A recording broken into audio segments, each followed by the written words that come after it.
Hello everybody, Andrew Blake from the digitalaudiomanual.com. Today we're going to move on to part 3 in our discussion of Dolby Atmos observations in both Cubase and Wavelab. Let's start off talking about the LFE, low frequency effect. The LFE is your 0.1 when you hear the example of 7.1.2 or other speaker configurations like that. This 0.1 LFE is the speaker in the system that gets all the low information. There's lots of discussion as to what should be sent through the LFE. Today, I just want to show you how to use it and get some information into it. Right now, I have a piece of music that has a kick, a bass, and a simple pad. And everything is being sent through the standard bed.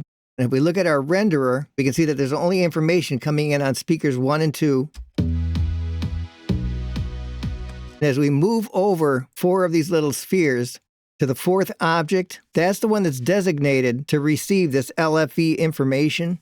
So if there's no lights happening here, then basically there's no low information being recorded or set up in this project. Meaning when somebody listens on their speaker system, there's not going to be anything low coming through that 0.1 speaker in their system. You want to send low information only to this 4th object, but even our low information, how do we get it to actually show up on this 4th object? When your instruments are in the standard bed, basically, all you have to do is go to any chosen instrument. Let's take this kick first. And when we open up the panner, there's an area designated for the LFE. Watch and listen to object 4 as I turn up this LFE for the kick drum.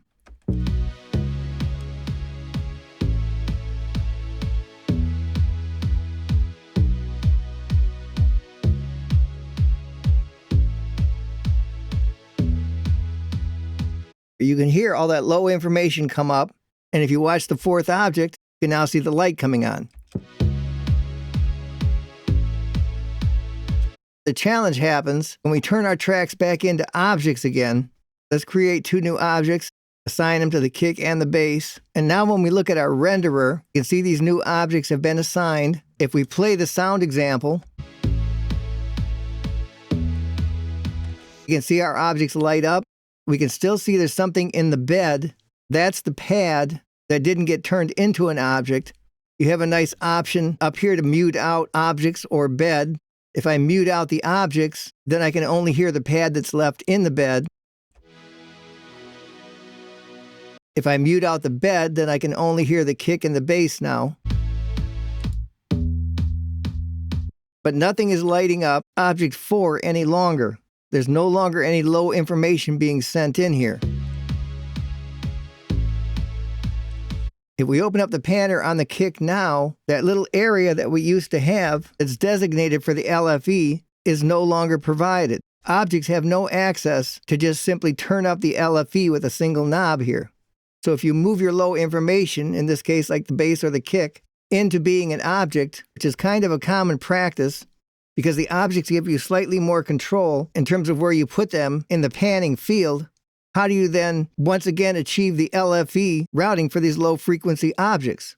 In the first video of this series, I showed you how to create child buses for the standard bed, and using that idea now, we go back to our kick drum and open up the channel. We can go over to the send area, hit the drop down list, and looking down at the area that says group, if I expand that, I have my standard bed, but I now have all these individual options as well, and one of those options is the LFE. So if I select that, turn the send effect on, watch what happens on object 4 as I bring up the level of this send effect.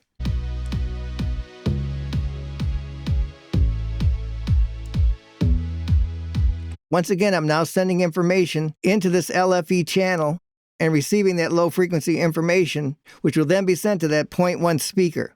I'm going to mute out the pad. So now on our renderer, we can see we have our 4 objects, in this case, a bass and a kick.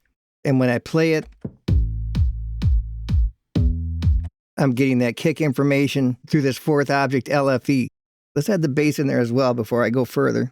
Simply open up the bass channel. Once again, I go to the send, down to the groups, select the LFE, activate it, and then I can bring up this bass low end information.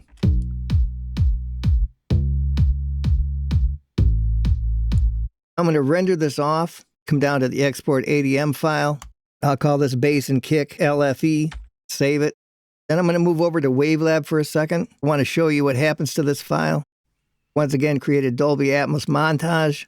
Open up what I just exported, the bass and kick LFE. We get our chart of the bed and objects. Say OK. And now if we look at this information, at the bottom we can see the individual objects. In this case, I can solo the bass object or the individual kick object. And now if I come up to the dedicated LFE channel that's been created here, you can see that that low information has also been saved and preserved on this particular channel. If I play that, I get a combination of both sounds at a very low frequency.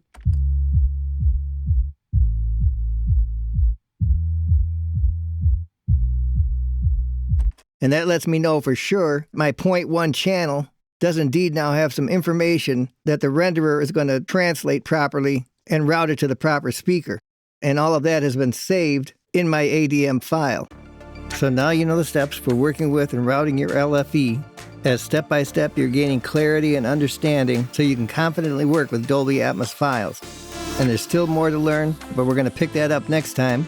And if you're ready to up your skill level working with Cubase and Wavelab and other music software, be sure to click the link in the description of this video or stop by the digitalaudiomanual.com for more information. As always, it's great to have you here. Thanks for watching, and I'll see you on the next video.